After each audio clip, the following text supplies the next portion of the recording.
A Web Rádio Cristo Consolador de São Paulo tem uma programação voltada para o estudo das obras da codificação. E nós vamos rodar na sequência um estudo do livro A Gênese. Mas antes de rodarmos o programa, nós queremos lembrar que a nossa página Estação da Luz Espírita não tem fins lucrativos. O objetivo é a divulgação da doutrina. E é por isso que você encontra aqui as obras da codificação, entrevistas, palestras e a programação da Web Rádio Cristo Consolador de São Paulo e da Web Rádio Estação da Luz de Natal. E você vai acompanhar conosco agora e queremos agradecer a sua companhia. O programa Estudando a Codificação Espírita, livro A Gênese, Os Milagres do Evangelho, Curas, primeira parte, apresentação de Alfredo Ramos, na Web Rádio Cristo Consolador. Muito obrigado pela companhia e vamos ao programa.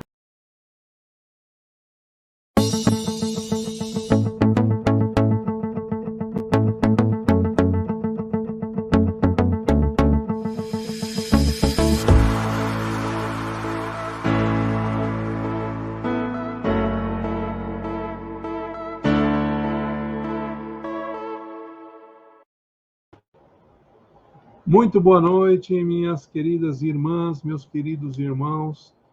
Com aquela habitual, mas sempre diferente alegria, satisfação, que eu dou as boas-vindas a todos ao nosso encontro semanal aqui na Web Rádio Cristo Consolador, para o nosso estudo da codificação espírita, né? Nós, sempre lembrando, nós temos então a Web Rádio, ela dedicou essa linha de programação, 5 programas que se chama Estudando a Codificação Espírita, que é a base doutrinária do Espiritismo. São 5 programas diferentes, cada um para um dos livros da codificação do Pentateuco Kardeciano. Então nós temos o livro dos Espíritos, o programa do livro dos Médiuns, o programa do Evangelho segundo o Espiritismo, o programa do Céu e Inferno, o nosso programa da Gênese, que todas as terças-feiras, às 20 horas, é o nosso encontro, é o nosso tema, e que nós fazemos com muito amor, com muita alegria. Toda essa programação que eu comentei, como é que eu faço para assistir? Conheci agora a Web Rádio.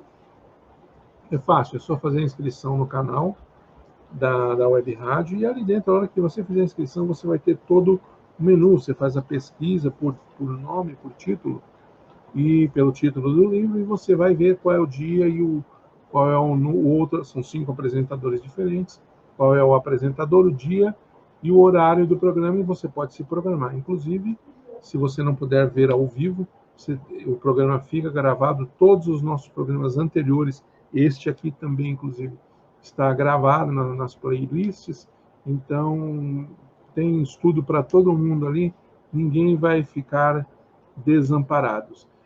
Meus queridos irmãos e irmãs, deixa eu fazer um alerta.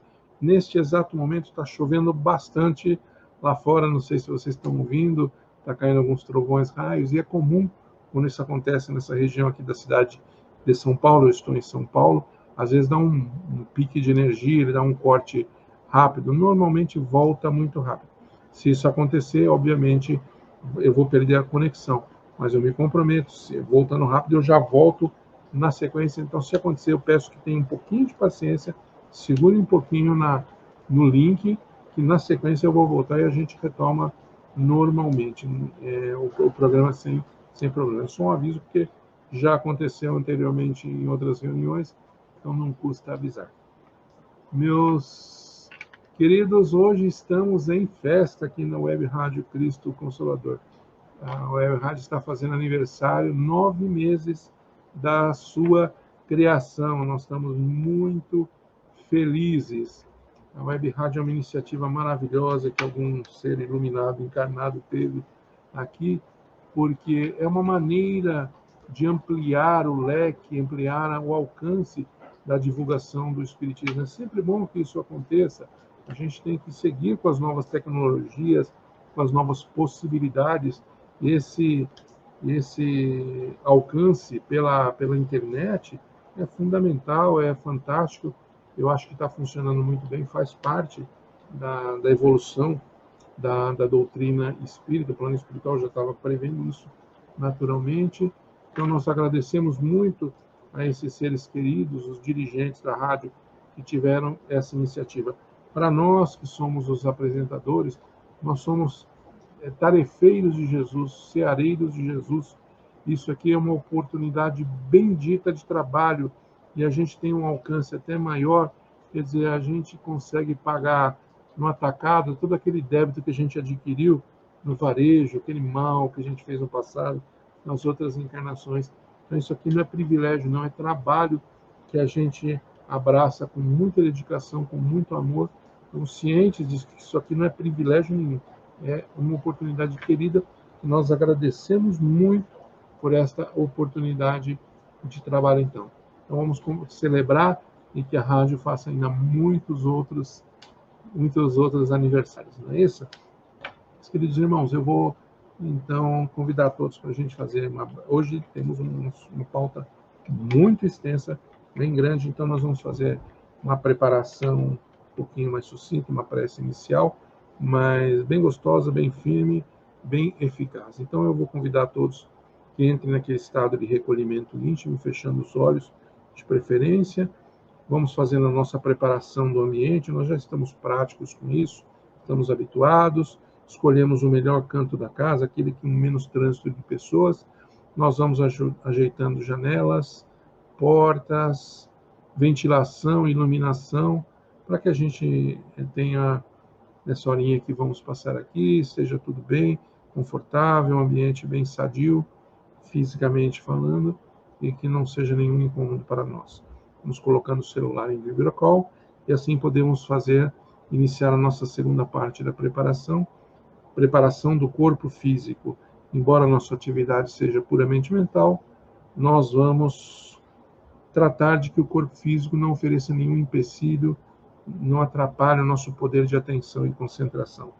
Por isso nós vamos nos sentando de uma forma bem cômoda, bem tranquila, cada um sabe o que é cômodo para si. Vamos relaxando toda a musculatura do nosso corpo, tentando diminuir os batimentos cardíacos, fazendo aquela introspecção.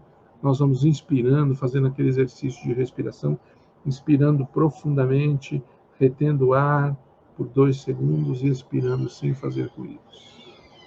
Mais uma vez, inspirando, retendo e expirando.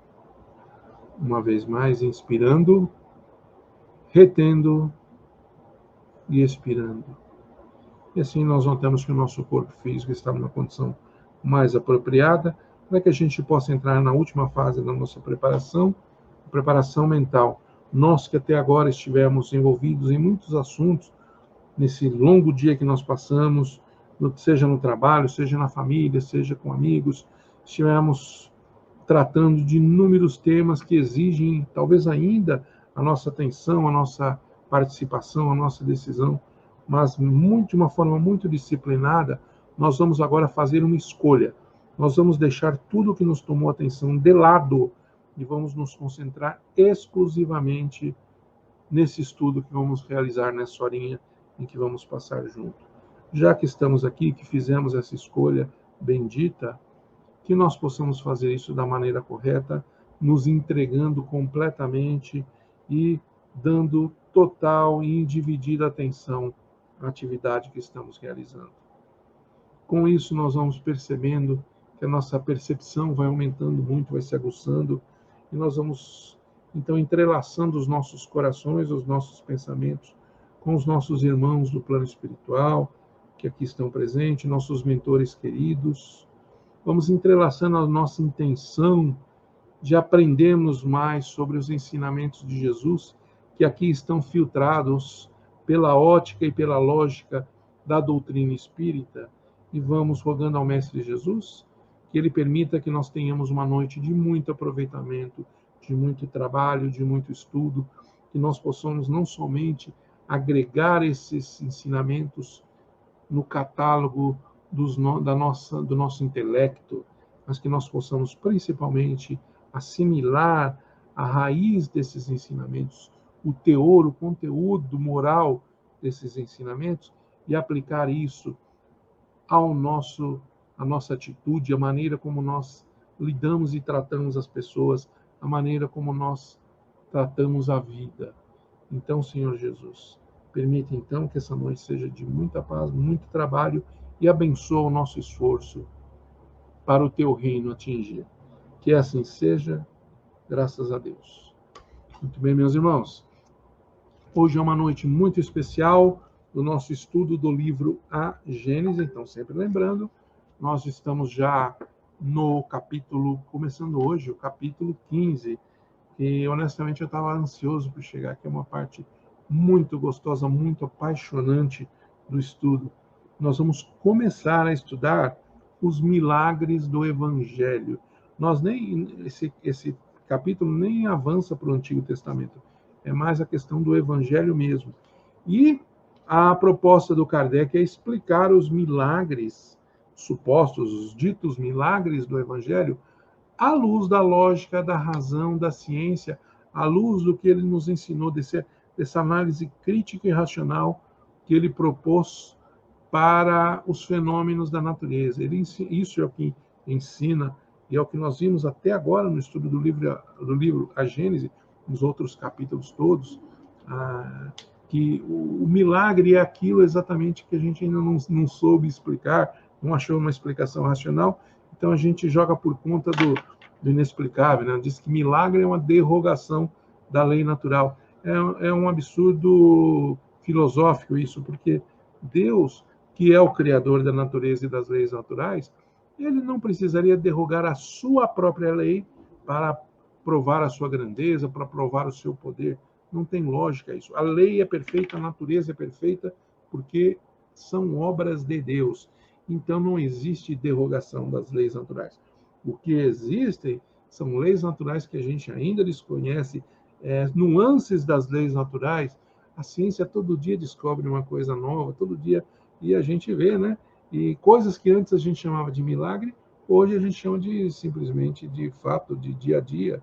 Eu dei um exemplo na outra reunião, 2 pessoas conversando no celular, trocando imagens, ou com vídeo, né? Imagina essa cena 150 anos. Essas 2 pessoas seriam queimadas como bruxaria em praça pública, porque aquilo não existia, a tecnologia não tinha aquilo. Para eles, naquela época, se isso acontecesse, só uma hipótese teórica ilustrativa, né? Se aparecesse 2 caras conversando no celular da maneira como nós fazemos hoje naturalmente, ia ser taxado de milagroso. Então, o que era milagre antes, hoje é fato. Para nós é banal. Ninguém se assusta com uma pessoa falando no celular do seu lado, vendo um vídeo, nada disso. E eu posso dar inúmeros exemplos disso, né? É a maneira como a gente encara. Então, o conhecimento avança, a ciência avança, e aquilo que ontem era milagre, amanhã passa a ser fato. É muito legal, muito bacana o celular. Não é que é uma coisa banal, mas é uma coisa racional e explicável pela lógica, pela razão, pela ciência, pelas leis da natureza. E assim é com os milagres. E a proposta, a partir de então aqui, é a gente entrar realmente no estudo. Tanto é que nós não vamos ser escravos do calendário, não. Se a gente precisar avançar mais uma aula, mais uma reunião, estender um pouquinho, porque nós vamos nos prender, sim, vamos ver um a um, detalhe a detalhe, sem pressa, sem medo de ser feliz. Então a proposta é essa. Então, nós vamos falar dos milagres do Evangelho. Para falar dos milagres do Evangelho, nós temos que falar com o maior milagreiro do Evangelho, quem que é? É justamente Jesus, né? Essa figura que surgiu, justamente ele marca o Evangelho, a Boa Nova, né? O Evangelho das Escrituras Sagradas é marcado justamente pela vida a partir da vinda de Jesus. E ele é o maior realizador desses milagres que a gente fala aqui. Então, obviamente, para a gente fazer esse estudo desses fatos sobrenaturais ou milagrosos, nós temos que estudar um pouquinho esta figura de Jesus. Então, agora chegou a hora da gente fazer aquele compartilhamento legal das nossas telas aqui. E eu só deixa eu só me certificar se a visão que a gente tem da salinha está perfeita, é exatamente isso. Tá legal? Então vamos lá. Então, capítulo 15, os milagres do Evangelho. Eu vou ler aqui a primeira parte aqui do livro, diretamente do livro, depois eu vou fazer os comentários, tá bom? Então vamos lá, item 1, superioridade da figura de Jesus. 1. Os fatos que o Evangelho narra, relata e que foram até hoje considerados milagrosos, pertencem, na sua maioria, à ordem dos fenômenos psíquicos, isto é, dos que têm como causa primária as faculdades e os atributos da alma. Confrontando-os com os que ficaram descritos e explicados no capítulo precedente, reconhecer-se-á sem dificuldade que há entre eles identidade de causa e efeito. A história registra outros análogos em todos os tempos e no seio de todos os povos, pela razão de que, desde que há almas encarnadas e desencarnadas, os mesmos efeitos forçosamente se produziram. Pode-se, é certo, contestar, no que concerne a este ponto, a veracidade da história, mas hoje, naquela época, né, no meados do século XIX, e hoje também, né, hoje, eles se produzem às nossas vistas e, por assim dizer, à vontade e por indivíduos que nada têm de excepcionais. O só fato da reprodução de um fenômeno em condições idênticas basta para provar que ele é possível e se acha submetido a uma lei, não sendo, portanto, miraculoso. O princípio dos fenômenos psíquicos, vocês vão se lembrar na outra reunião, nós falamos em fenômenos mediúnicos, fenômenos físicos e fenômenos psíquicos, né? Ele está afirmando aqui que a maioria dos supostos milagres do Evangelho são daquela parte dos fenômenos psíquicos. E é isso que nós vamos ver aqui. O princípio dos fenômenos psíquicos repousa, como já vimos, nas propriedades do fluido perispiritual. Já falamos bastante da questão do fluido, que constitui o agente magnético nas manifestações da vida espiritual durante a vida corpórea e depois da morte. E, finalmente, no estado constitutivo dos espíritos e no papel que eles desempenham como força ativa da natureza, conhecidos esses elementos e comprovados os seus efeitos. Tem-se, como consequência, de admitir a possibilidade de certos fatos que eram rejeitados enquanto se lhe atribuía a origem sobrenatural. Então, isso aqui é um preâmbulo que foi feito, dizendo que todos esses fenômenos ditos miraculosos se produzem, porque já foi explicado isso nas nossas outras reuniões, nas nossas outras aulas, a questão da manipulação do fluido espiritual através da mente, de como funciona. Nós já vemos a psicosfera, o ambiente psíquico, como a gente manipula essa matéria que está na quinta essenciada, mas ainda é matéria, mas que a gente chamou de fluido, que poderíamos chamar de energia, de outro nome, né? Nós já não vamos voltar a essa discussão, nós já vencemos essa conversa, então isso já é pré-requisito para esse assunto aqui. Nós vamos avançar, então, porque tem muita coisa para a gente ver aqui. Então, aqui entra na questão agora vamos entrar na superioridade da natureza de Jesus. E tem 2. Sem nada prejulgar quanto à natureza do Cristo, natureza cujo exame não entra no quadro desta obra, considerando-o apenas um espírito superior, não podemos deixar de reconhecê-lo como um dos de ordem mais elevada e colocado por suas virtudes muitíssimo acima da humanidade terrestre. Pelos imensos resultados que produziu, a sua encarnação nesse mundo, forçosamente, há de ter sido uma dessas missões que a divindade somente a seus mensageiros diretos confia, para cumprimento dos seus desígnios.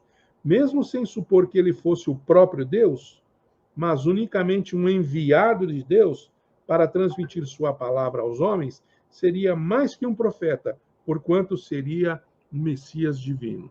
Então vamos entender aí, pessoal, desta figura querida. Eu vou tentar falar com isenção aqui sobre Jesus, mas é difícil, porque a gente sempre, quando fala de Jesus, fala com aquela paixão, com aquela admiração natural que a gente tem quando a gente aprende a conhecer, aprende a investigar, a estudar essa figura. É difícil a gente conter o entusiasmo, mas eu vou tentar falar de uma maneira fria e científica, pelo método do Kardec. Então, quem é Jesus? Então, anteriormente pensava-se, Jesus é Deus, até tem outras vertentes do cristianismo, como o catolicismo, o protestantismo, que consideram Jesus como sendo o próprio Deus, e trouxeram aquela questão da Santíssima Trindade, o Espírito Santo. Jesus, Deus, é uma coisa, nós já falamos sobre isso, é inexplicável, nós não vamos entrar nessa seara agora, mas é uma coisa que não tem nenhum racional, é impossível. Então, vamos entender do ponto de vista espiritual, espírita, quem é Jesus. Então, Kardec já falou aqui, ele não foi qualquer um, ele veio e encarnou no nosso planeta como um homem. Então, Jesus, primeira coisa, Jesus foi o maior ser, mais elevado que já pisou nesse planeta. Ninguém que pisou nesse planeta foi maior que Jesus. Jesus é o responsável por este planeta. É o diretor, é o bambambam, é o número 1, é o CEO.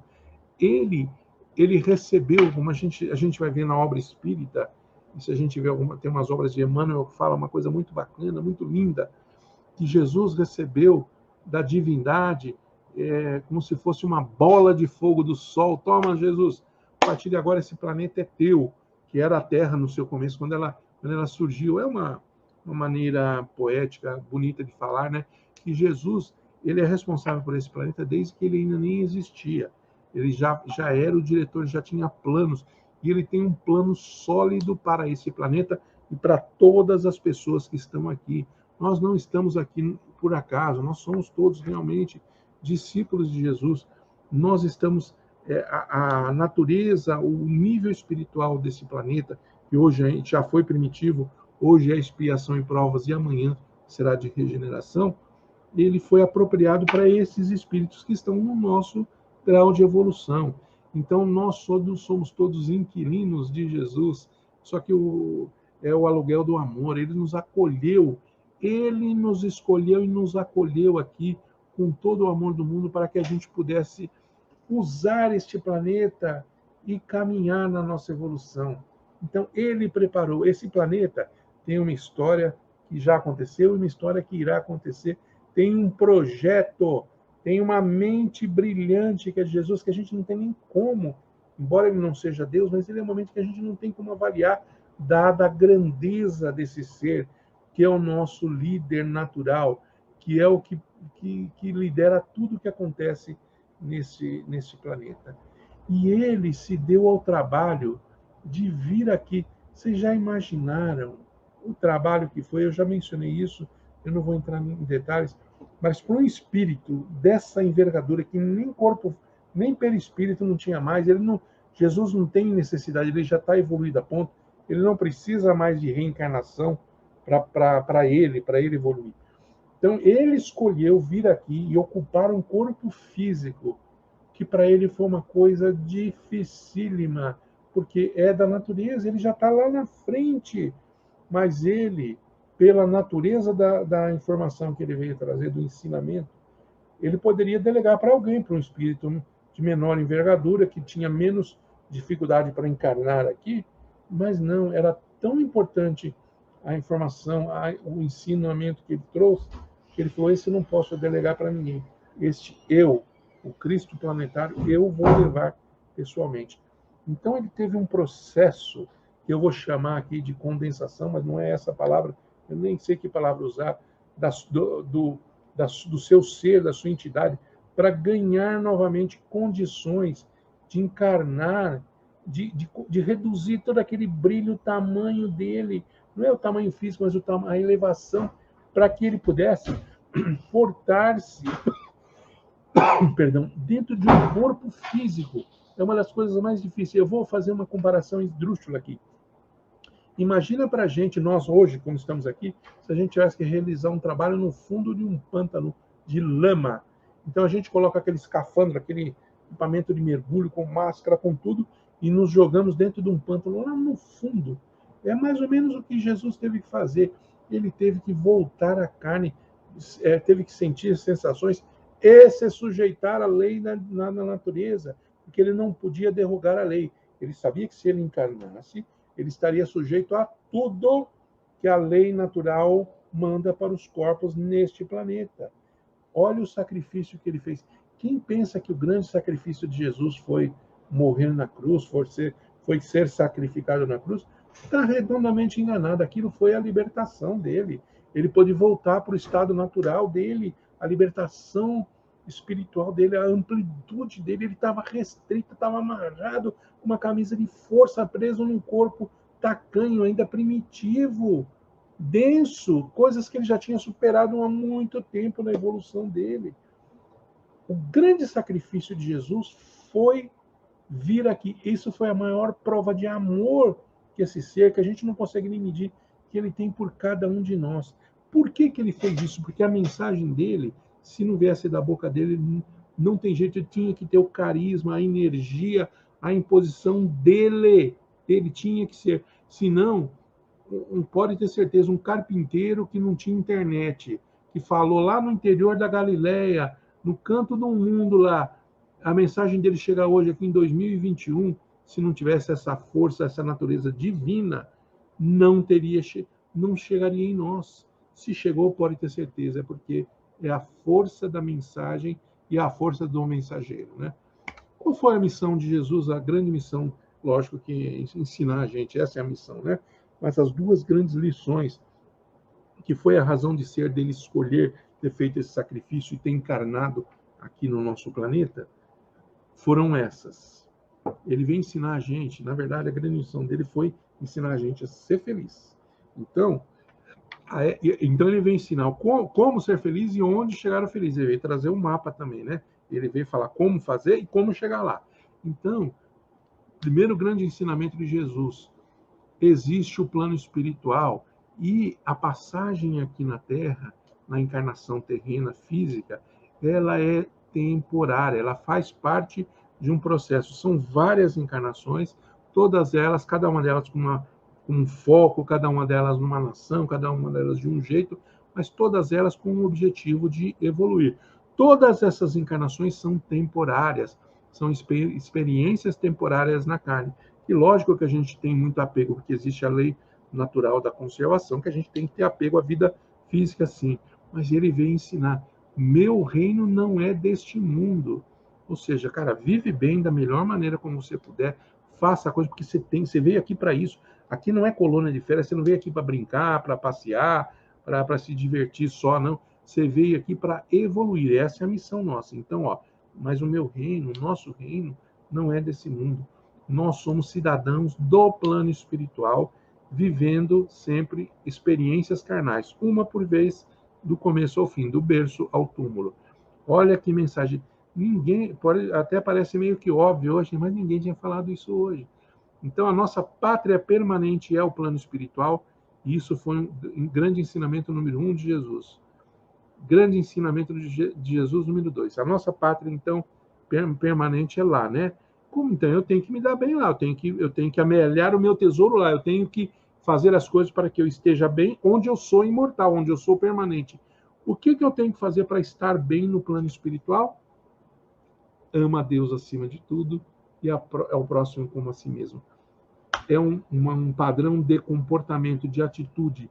Ama a Deus acima de tudo e ao próximo como a si mesmo. Resumiu. Então ele ensinou onde está a felicidade no plano espiritual, a verdadeira e imorredora, e como chegar até lá. Ele deu o mapa da mina, deu o caminho. Só ele podia, para ter a força, para que a gente acreditasse nisso realmente, acreditasse, ter fé raciocinada sobre isso e entender a importância disso, tinha que vir da boca dele, não poderia ser um mensageiro. Os mensageiros todos trouxeram, é claro, ensinamentos que corroboram, que se apoiam, que sustentam isso que Jesus. Mas essas duas mensagens são exclusivas do Mestre Jesus.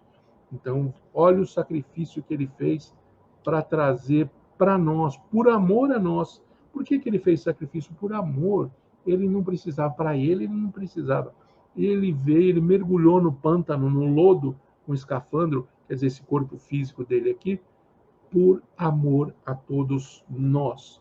Um amor que a gente ainda nem compreende. A gente pode mais ou menos enxergar, entender, fazer conjecturas, mas nós não temos nem intelecto, nem capacidade mental para entender de fato entender, não. A gente pode perceber, ter uma noção, mas por puro amor. Amor é o segredo, que é o amor ao próximo, né? Mas é um amor divino, um amor fraternal. Este é o segredo da felicidade. E foi isso que Jesus veio fazer aqui. E, é claro, ele aproveitou, trouxe todo um código de conduta, tem outros ensinamentos maravilhosos para sustentar tudo isso. Ele ensinou o perdão, a tolerância, amar ao inimigo, dar a outra face, a caridade, a humildade, né? Várias outras coisas que são acessórias, que no conjunto, se a gente conseguir completar todas, elas formam o amar ao próximo como a ti mesmo, e amar a Deus acima de tudo. Então, essa foi a missão de Jesus, e por isso, imagina a natureza. Não teve ninguém maior que Jesus que pisou no nosso planeta. Ainda falando da superioridade dele, vamos falar um pouquinho tecnicamente. O Kardec não entrou nesse mérito, mas a gente tem algumas outras boas informações do plano espiritual, de respeito, de entidades respeitosas, que vão falar. Como é que era Jesus assim? Então, primeiro, Jesus encarnou, ele não podia derrogar as leis naturais. Ah, mas ele não fazia milagre. Não, ele tinha habilidades, como eu falei, de coisas que nós poderíamos fazer um dia que aprendermos. Mas ele não derrogou nenhuma lei, ele nem poderia. As leis da natureza são perfeitas e não são passíveis de derrogação, não podem ser adulteradas. Então, nem ele não poderia fazer isso. Somente Deus poderia fazer, mas ele não faz, porque elas já são perfeitas, são obra deles. Então, vamos entender isso. Ele veio aqui e ele tinha que atender integralmente todas as leis da humanidade, do corpo humano que vivia encarnado nesse planeta. Ele não podia fugir disso. Esse foi o grande sacrifício dele, né? Um espírito que não precisa mais de corpo físico, de nada disso, teve que se limitar a um corpo físico, né? Só que então, para fazer isso, logicamente que eles escolheram um projeto de um corpo físico perfeitíssimo. Ele veio imune a doenças, a contaminações. E Jesus, encarnado, ele era acompanhado por um séquito de espíritos, mas não era só espírito puro e espírito superior, não, estagiário, não. Eram espíritos da esfera crística, eram outros Cristos, um verdadeiro exército que o acompanhavam, que o assessoravam ali, iam acompanhando, tomando conta, porque a tarefa dele, a missão dele, ela não podia falhar. Então imagina um Jesus criança andando no deserto, pisando numa cobra venenosa, então não podia acontecer. Então, aqueles espíritos, usando as leis naturais, sem derrogar nenhuma lei natural, eles acompanharam todo o ministério de Jesus, desde o nascimento. Aliás, antes disso, o próprio corpo físico da mãe física de Jesus, do pai físico de Jesus, a maneira como ele foi concebido. E cá entre nós, pessoal, não vamos entrar na polêmica, mas obviamente ele veio aqui, ele não veio derrogar as leis naturais. Então, o nascimento, a concepção de Jesus foi de acordo com o que é todo ser humano, tá bom? Então, não teve nada especial quanto a isso e não tem nenhum demérito quanto a isso. Então, vamos lá. Então, tudo isso, houve uma preparação muito antes. Os essênios que foram também, essa seita foi ensinada por outros espíritos muito antes de Jesus, tinha que ter a seita dos essênios, porque Jesus precisava de usar aqueles conhecimentos, o suporte daquele povo. Tanto é que ele teve muito contato com os essênios. Então, teve o projeto da vinda da encarnação de Jesus, foi extremamente complexo e trabalhoso, e envolveu muitas ações, que a gente não vai ficar nem sabendo, não dá nem para... Mas a gente pode conjecturar, então. Agora, quando ele nasceu, realmente aquele corpo perfeito, imune a doenças. Imagina se Jesus pegasse uma poliomielite na sua infância, uma doença que deixasse sequelas, ia detonar todo o ministério dele, ia prejudicar. Se prejudicasse a capacidade de locomoção, ele andava para... Então, Jesus era mais do que um atleta, ele tinha um corpo perfeito, né? Então, só que tem uma coisa também, né? Imagina uma espada extremamente afiada dentro de uma bainha, né? Vai chegar uma hora de tanto entrar e sair da bainha, a bainha, mesmo sendo de um couro perfeito, vai romper, não vai aguentar. A espada rompe a bainha. Imagina a natureza daquele espírito superior operando num corpo físico das condições desse planeta, com as limitações ainda genéticas desse planeta. aquele corpo, ele vivia num metabolismo super acelerado, as trocas de energias que ele fazia. Então, Jesus tinha que ter esse corpo perfeito, porque ele usava muito, ele sobrecarregava o corpo físico de Jesus. E agora, quem vai falar o próximo comentário sou eu, Alfredo. Não está escrito em lugar nenhum. Eu tenho a impressão que se Jesus não tivesse desencarnado na cruz, ele não seria um espírito que teria uma vida terrena muito longeva, porque o corpo físico simplesmente não ia aguentar a enormidade, a grandeza daquele espírito. Era um verdadeiro vulcão. Eu estou tentando achar uma palavra, mas imagina aquele espírito tão superior, contido, preso naquela camisa de força. Ele não ia aguentar. Isso é conjectura minha, né?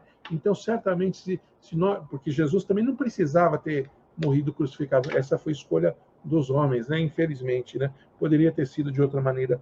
Mas se ele não tivesse acontecido isso, possivelmente ele não seria uma pessoa, naquela encarnação muito longeva. Até porque o ministério dele já estava completado naquele momento, não tinha muita mais razão para ele ficar aqui. Então, o corpo não aguentaria aquele, sabe, a vibração daquele espírito muito superior. O corpo não aguenta. O corpo ia entregar os pontos, porque não dá para conter aquela enormidade, aquela vibração, aquela superioridade daquele espírito num corpinho físico, por melhor que ele fosse, né? Então, como eu falei, ele vivia permanentemente cercado e amparado por espíritos superiores. Não era estagiário de espírito, não. Era espírito superior, né? Falei também que o seu maior sacrifício foi encarnar e não desencarnar no sofrimento da cruz, né? Jesus possuía acesso diretíssimo ao plano espiritual. A gente já viu isso de alguns médiuns, alguma coisa, mas no caso dele era um caso absolutamente para ele enxergar e falar com os espíritos, é como se ele estivesse falando com o encarnado. Não tinha diferença nenhuma e ele conseguia. Então ele tinha acesso integral ao plano espiritual. Ele sabia tudo o que acontecia, ele via tudo o que acontecia, ele ouvia. Ele não tinha diferença para ele. A gente vê médios que têm muito acesso ao plano espiritual, como o Chico Xavier, mas como Jesus, inigualável. Então, não dá nem para dizer que não era nem mediunidade, ele tinha verdadeiro acesso irrestrito aos dois planos, né? Jesus, alguém pode discutir isso filosoficamente, mas Jesus tinha perfeita ciência da sua missão no planeta. Não foi surpresa para ele, não contaram para ele. Que alguns podem falar, mas Jesus, quando era criança, sabia que ele ia ser o Messias, que ele tinha todo esse peso. Ele sabia, sim. Ele tinha que cumprir o roteiro de um corpo físico que ia passar pela fase da infância, pela fase da adolescência, nascimento, foi bebê, foi criança. Ele não podia fugir disso, não podia derrogar a lei, porque é da lei natural, é assim que os corpos humanos evoluem neste planeta. Mas ele sempre teve perfeita noção da ciência dele, do que ele veio fazer aqui no planeta, né? Ele não veio derrogar nenhuma lei e, como eu disse, a sua encarnação respeitou todas as leis da natural. E outra coisa que se fala, Jesus tinha mediunidade, é muito comum falar, médium é intermediário, pessoal. Vamos lembrar da definição de médium. Médium, você está agindo, um espírito está se comunicando, está agindo usando o seu corpo físico. Cara, é para um espírito ter muito topete para agir pelo corpo físico de Jesus. Então, não dá para dizer que Jesus foi médium. Ele tinha essas habilidades espirituais é porque era da natureza dele. Mas a gente fala que ele era médium de Deus, porque não tinha nenhum espírito neste planeta com elevação suficiente para agir como médium, para usar o corpo físico de Jesus como um instrumento de comunicação ou de ação de qualquer coisa. O que Jesus fazia, ele fazia por habilidades, pela própria habilidade dele, pelo próprio poder que ele tinha, dentro das leis naturais. Então, Jesus não era médium de ninguém. Ele tinha acesso irrestrito ao plano espiritual, ele podia muito bem ver e contar alguma coisa, como acontecia, né, nesse caso. Mas então Jesus não era médium de ninguém. A gente fala, numa maneira de dizer que ele era médium de Deus. Ou seja, né, ele era o máximo, não tinha ninguém que podia falar através dele. Vamos falar então um pouquinho, a gente já falou da natureza de Jesus, eu acho que ficou bem legal isso aqui. Vamos começar então a falar então dos fenômenos dos evangelhos, um a um, e nós vamos então começar falando sobre sonhos do evangelho. Nós não vamos avançar aqui para o Antigo Testamento, porque tem muitos fenômenos de sonho no Antigo Testamento. Tem José no Egito, aquela história que ele sonhou, e com isso ele ganhou as benécias do faraó. Tem muito, mas nós vamos focar aqui no Novo Testamento, dos fenômenos de sonho do Novo Testamento. Então vamos lá. Item 3 aqui, e como eu disse, nós vamos fazer tranquilamente, sem pressa, vamos passar por todos os itens aqui. Item 3, sonhos. José, diz o Evangelho, foi avisado por um anjo, José, nesse caso, o pai biológico de Jesus, né? Marido de Maria. José, diz o Evangelho, foi avisado por um anjo que lhe apareceu em sonho e que lhe aconselhou fugisse para o Egito com o menino Jesus. Então, olha que interessante, fenômeno maravilhoso que a gente podia chamar de milagre. Mas não é aquele fenômeno dos sonhos que a gente já explicou, já estudou aqui. Fenômeno do desdobramento em sonho, você recebe informações, avisos, e você traz isso quando é possível, quando é permitido, quando é desejável, como era o caso, você traz isso para o plano espiritual, esses avisos, e você segue. No caso de José, ele teve a sabedoria de confiar, né?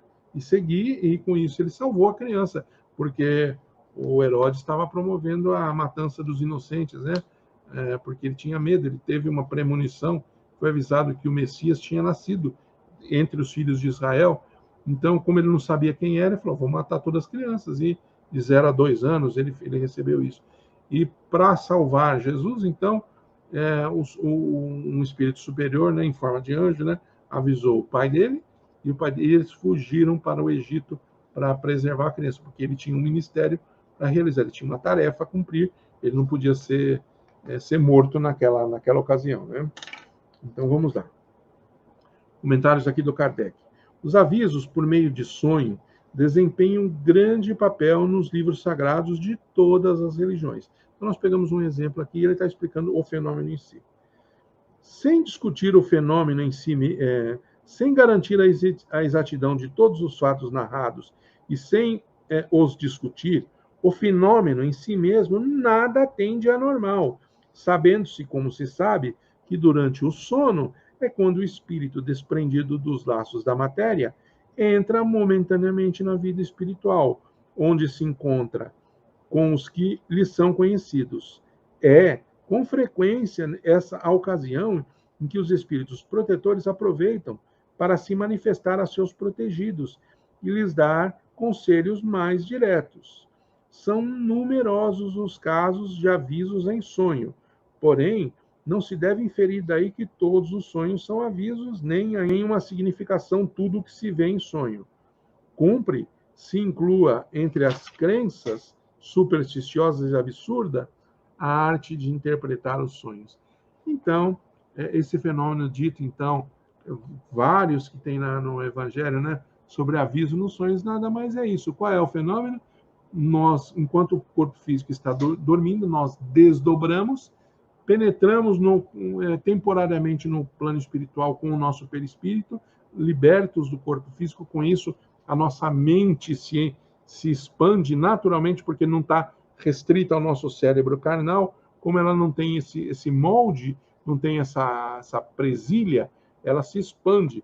Então, ali nós entramos em contato com o que o nosso coração dita. Se a gente quer fazer coisa boa, nós vamos fazer coisa boa. Se a gente quiser fazer bobagem, nós vamos fazer também. O livre-arbítrio sempre vale. Mas no caso de Jesus, é claro, né? Os sonhos, o desdobramento nos sonhos, no caso do pai, do marido de Maria, do pai carnal de Jesus, José, é claro, lembrando que a encarnação de Jesus foi sempre super bem assistida por espíritos superiores. Então, é claro, quando eles viram a situação, eles perceberam, eles em sonho, em desdobramento, avisaram José, tem um risco enorme para a criança, fuja com a sua família para o Egito. E ele seguiu. E vários outros casos que aconteceram foi exatamente isso, esse fenômeno de contato espiritual em desdobramento. Vamos falar aqui de um outro fenômeno. Dá tempo ainda. Vamos lá, vamos falar da dupla vista. ou da visão espiritual. Lembrando que Jesus em si, ele tinha acesso integral e o tempo todo para o plano espiritual. Então ele sabia o que acontecia, tanto no plano carnal, para ele não tinha distinção. Ele via tudo, enxergava tudo. Então vamos dar alguns exemplos, que é o que ele vai dar aqui, sobre fatos que aconteceram no evangelho que se chama de maravilhoso, de milagre, mas que são devidos a este fenômeno da dupla vista. O ser tem a visão do que acontece no plano espiritual, então, como ele vê mais do que os outros réis mortais veem, ele consegue ter mais informação e consegue agir de acordo com a informação que ele está vendo no plano espiritual. Então, vamos ver, Jesus era craque nisso, ele fazia isso direto, né? Então, vamos ver isso aqui. Entrada de Jesus em Jerusalém, aquele famoso Domingo de Ramos, que antecedeu a crucificação de Jesus, né? Só lembrando que a entrada de Jesus sentado naquele burrico, que ele fez questão de cumprir o ritual, por que que ele fez isso? Nós vamos ver aqui, porque tinha uma profecia de Zacarias que dizia que o Messias enviado por Deus iria, ele descreveu aquela cena, ele ia entrar no burrico com a sua mãe, a mãe que eu digo do burrico ali, né? Essa pequena parelha, ele ia entrar sentado, ia ser recebido pelos homens. Então Jesus, ele quis cumprir essas profecias para, mais uma vez, para que ninguém alegasse que ele não fosse. Por caridade, ele não precisava fazer isso. Se o cara queria acreditar, acredita. Se não quiser, tudo bem também. Não vai mudar o preço do dólar, né? Mas ele, por caridade, aquele povo duro que se prendia ao rigor da lei fria, dos ensinamentos mosaicos, ele falou, eu não vou dar sopa para esses caras, não vou dar margem para discussão. Eu vou cumprir todas as profecias, mesmo sem necessidade, para mostrar para eles, para dar para eles. Quem quiser, quem ver, que tem olhos de ver, né? Que ouça, quem tenha ouvidos de ouvir. Quer dizer, ele não deixou ninguém ter desculpa. Mas eu fui avisado que o Messias tinha que vir sentado no burrinho, ele não entrou. Entrou sim, ele cumpriu 100% das profecias. Vamos ler aqui, item 5. Natureza do amor de Jesus, né? Entrada de Jesus em Jerusalém. Quando eles se apresentaram de Jerusalém e chegaram a Betfagé, perto do Monte das Oliveiras, Jesus enviou 2 de seus discípulos, dizendo-lhes: Ide a esta aldeia que está à vossa frente, e lá chegando, encontrareis amarrada uma jumenta e junto dela o seu jumentinho. Desamarrai-a e trazei-mos. Se alguém vos disser qualquer coisa, respondei que o Senhor precisa deles e logo deixará que os conduzais. Ora, tudo isso se deu ao fim do que se cumprisse essa palavra do profeta, que é a passagem de Zacarias, né? Então os discípulos foram e cumpriram o que Jesus lhe ordenara. Então veja bem, como é que Jesus sabia que lá na aldeia, lá na frente, tinha jumentinha, que ele podia pegar, que o dono não ia reclamar? Exatamente, ele tinha acesso, ele conseguia, ele desdobrava, ele estava aqui parado, mas ele avançava em espírito para qualquer lugar que ele fosse, ele via as coisas, então ele voltava e falava para o cara, ó, naquela aldeia ali na frente. Esse é um exemplo dessa tal da dupla vista. Ele enxergava as coisas à distância, mesmo onde o olho físico não estava ainda, ele já sabia. Então ele sabia que tinha jumentinha ali, e junto com o filhote dela. Então ele pediu para trazer do fenômeno de dupla vista. Um exemplo de dupla vista. Outro fenômeno de dupla vista. Beijo de Judas. E tem 6 aqui. Levantai-vos, vamos que já está perto daqui aquele que me há de trair. Jesus falando, né? Ele sabia das coisas. Ainda não acabara de dizer essas palavras, e eis que Judas, um dos 12, chegou, e com ele uma tropa de gente armada de espadas e paus, enviada pelos príncipes dos sacerdotes e pelos anciãos do povo. Aí todo mundo já sabe a cena. Judas deu aquele beijo que era o sinal, né? E aí os guardas foram para cima de Jesus, porque não sabiam quem era o Jesus, né? E aí descobriram quando o Judas falou, vou dar o sinal, vou dar o beijo, né? Então Jesus estava com os apóstolos e falou, ó, calma, que em breve vai chegar aqui o que vai me trair. E não tinha nada, estava tudo calmo. Daqui a pouco chega Judas com os guardas lá do Sinédrio. Como que Jesus sabia que ele estava chegando? Fenômeno de dupla vista. Ele desdobrou, ele viu o que estava acontecendo, viu o que estava para acontecer, que eles estavam a caminho, sabia que ia chegar. Fenômeno da dupla vista. Não é nada de milagre, Jesus não derrogou nenhuma lei. Ele já sabia que isso ia acontecer. E não é que tinha um script que Judas tinha que fazer isso naquela hora, naquele minuto. Não é nada disso. Simplesmente Jesus via a cena rapidamente e, cumprindo a lei natural, falou: eles vão chegar. Fenômeno da dupla vista, né? Da vista, ou que a gente chama de vista espiritual, né? Pesca milagrosa. Um dia, Jesus, estando à margem do lago de Genezaré, como a multidão do povo comprimisse para ouvir as palavras de Deus, viu ele 2 barcas atracadas à borda do lago, e das quais os pescadores haviam desembarcado e lavavam suas redes. Jesus entrou numa dessas barcas, que era a de Simão Pedro, e lhe pediu que a afastasse um pouco da margem. E, tendo-se sentado, ensinava ao povo de dentro da barca. Então, a cena é assim: Jesus estava, o povo todo se espremendo na beira do lago, e estava aquele tumulto ali. Jesus viu, pô, não vai dar certo aqui. Então ele falou: espera um pouquinho, deixa eu sentar, que eu vou arrumar um tablado para mim. Sentou num barco e pediu para o Pedro: ó, afasta um pouquinho da margem, para ele ter acesso sozinho e poder falar para a multidão. A multidão sentou, se ajeitou na beirada e estava ouvindo os ensinamentos de Jesus. Quando acabou de falar, disse a Simão, Jesus disse a Simão: avança para o mar e lança tuas redes de pescar. Respondeu-lhe Simão, com aquela grande fé que ele tinha, né? Mestre, trabalhamos a noite toda e nada. Apanhamos, contudo, pois, que mandas... apanhamos. Contudo, pois, que mandas, lançarei a rede. Confiança em Jesus. Olha a confiança de Simão. A fé que eu falei aqui. Tendo-a lançado, apanharam tão grande quantidade de peixes que a rede se rompeu. Acenaram para os companheiros que estavam na outra barca, a fim de que viessem ajudá-los. Eles vieram e encheram de tal modo as suas barcas, né? Dupla vista. Jesus, não é que ele atraiu os peixes, colocou mentalmente, os peixes venham para cá. Não, ele conseguiu ver, submergir ali, espiritualmente falando, e descobrir onde que estava o cardume, que essa é a arte da pescaria, né? É você lançar as redes onde está o cardume. E então ele foi falar: vem por aqui, ó, lança a sua rede aqui. Porque ele tinha visto, ele tinha esse acesso à dupla vista. Mais um fenômeno de dupla vista, né? Por fim, aqui, da dupla vista. Vocação de Pedro, André, Tiago, João e Mateus. Então, olha que interessante isso aqui. Caminhando ao longo do mar da Galileia, viu Jesus 2 irmãos, Simão, chamado Pedro, e André, seu irmão, que lançavam suas redes ao mar, pois que eram pescadores. E lhes disse: segui-me, e eu farei de vós pescadores de homens. Eu não vou ler tudo aqui, mas vocês já entenderam. Ele fez isso com Pedro, com André, depois com os 2 irmãos, né?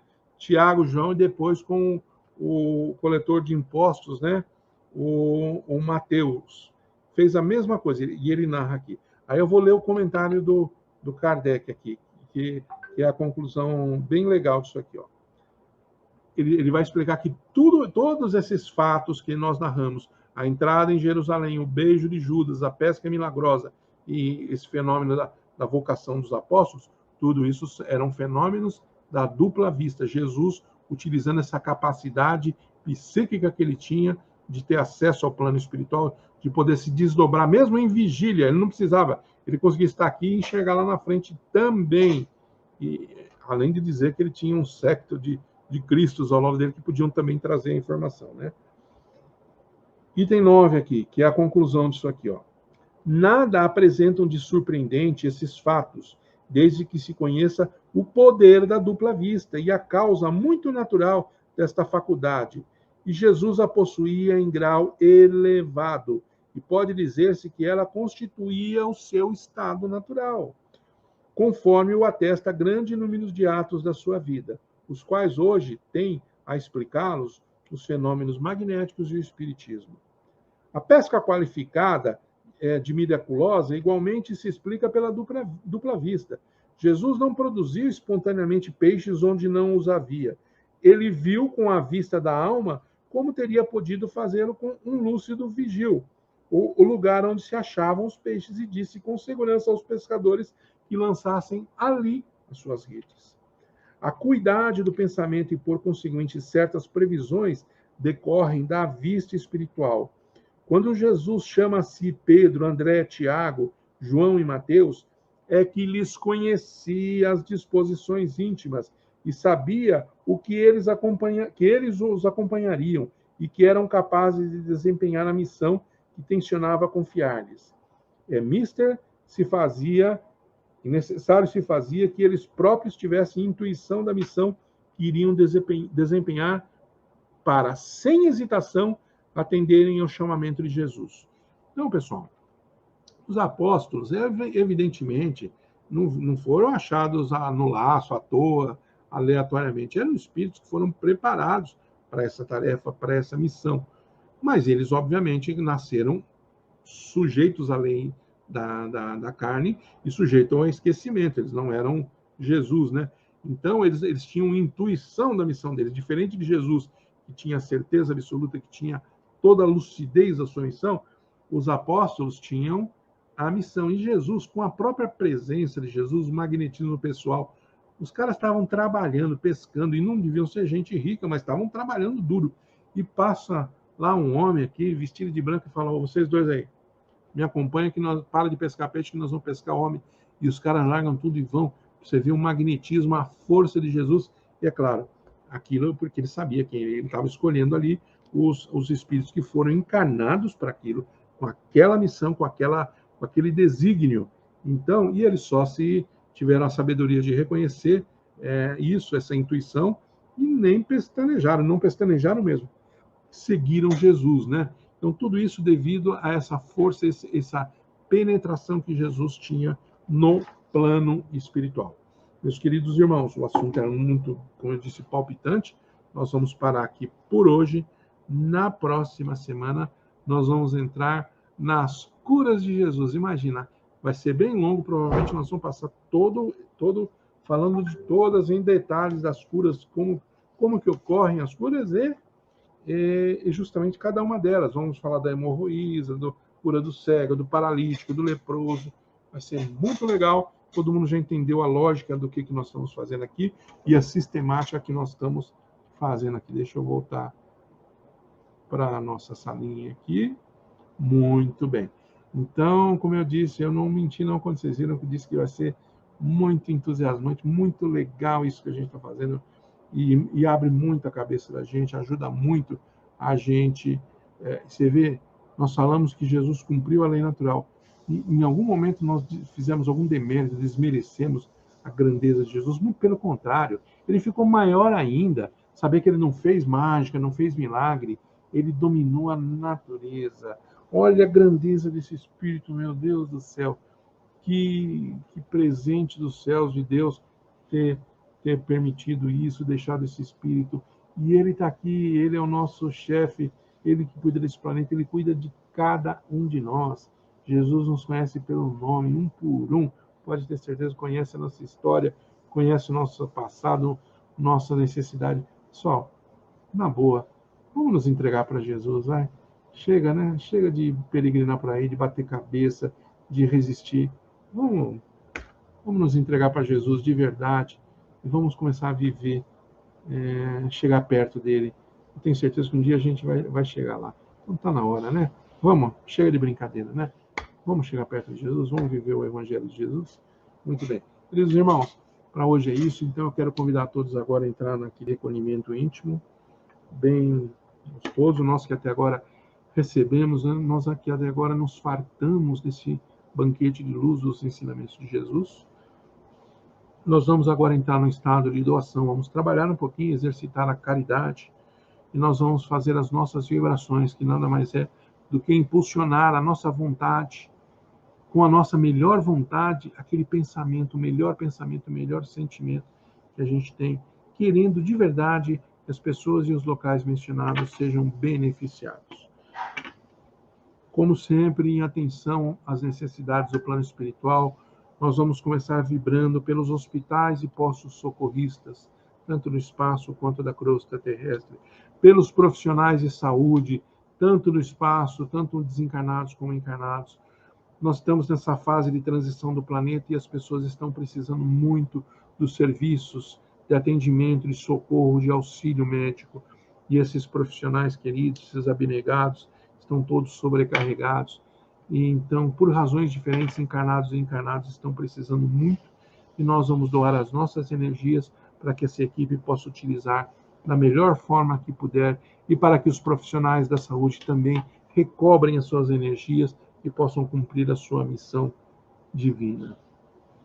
Nós vamos vibrar pelos nossos lares para que a equipe encarregada da higienização espiritual possa agora entrar no lar de cada um de nós e, fazendo o seu trabalho, eliminar as formas de pensamento negativas, os miasmas que nós mesmos depositamos ali, através do nosso pensamento invigilante, do nosso comportamento inadequado, das vezes que nos entregamos às paixões terrenas, a nossa natureza mais rude, mais primitiva, que nós possamos também aprender e ajudar essa equipe e evitar vigiar mais os nossos pensamentos.